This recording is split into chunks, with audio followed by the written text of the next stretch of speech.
Hey everyone, this is Sir Michael Rivera at Read On. Today, the book I will be reviewing is Jay-Z, Decoded. It's basically the autobiography that Jay-Z wrote, his memoirs, also intertwined not only with his life story, but the story of rap music, how it began, its progression, and it basically tells the story of not only the beginning of a music genre, but also how drug affected that music genre and how drug affected his personal life. And it also, he gets a few of his songs and analyzes the songs, analyzes the lyrics to his songs. Um, all in all, my impression was this was a great read. I thought it would take me a shorter amount of time to read it, but there is a lot of text in this book. I don't know if he used the help of a ghostwriter in writing it, but it was very well written. The language was very credible. There were themes that he kind of just quickly went over.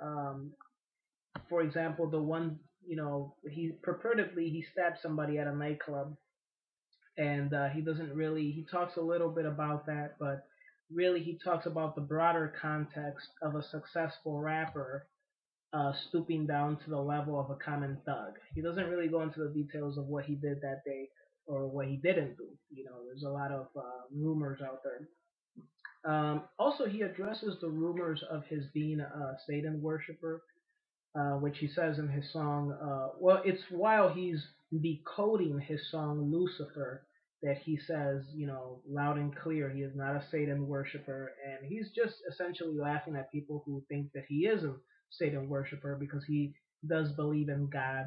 He is not religious in the traditional sense, he does not believe in, going to church and stuff like that, but he most definitely, according to him, believes in God.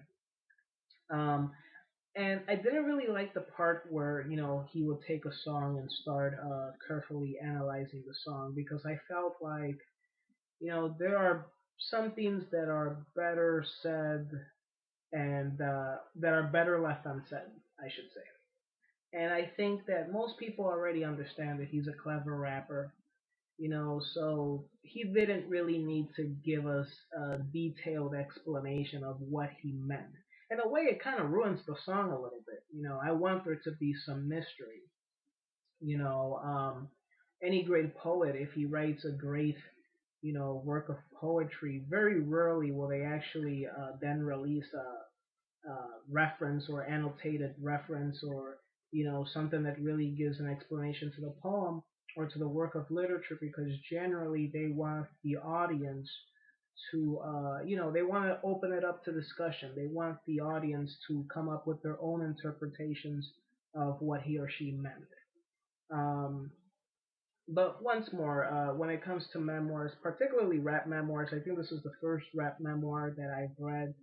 uh, Once again, very well written, very crisp. There are stories about Notorious B.I.G. There are stories about Nas. Uh, well, really about his beef with Nas. Just a lot of the rappers that he grew up with. You know, um, there's one story, for example, where he is smoking weed with Notorious B.I.G. and he basically gets really high because he's not an everyday smoker. While Biggie was,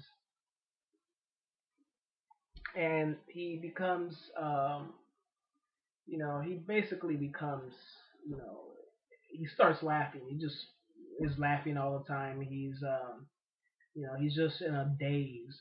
And Notorious B.I.G. tells him, "I gotcha," you know, which is he really interpret that as being a half joking way of saying that never let your guard down.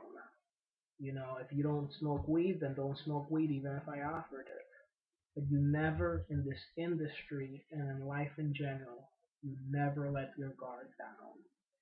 And he goes back to, he goes to the, because they're doing a rap video shoot, so he gets ready and comes back down about half an hour later, a little more sober this time, and he tells them, "That's the last time you do that to me." So you can already get the idea of what type of guy this guy is. I mean, he's somebody that if he makes a mistake once, he very likely will never make that mistake again.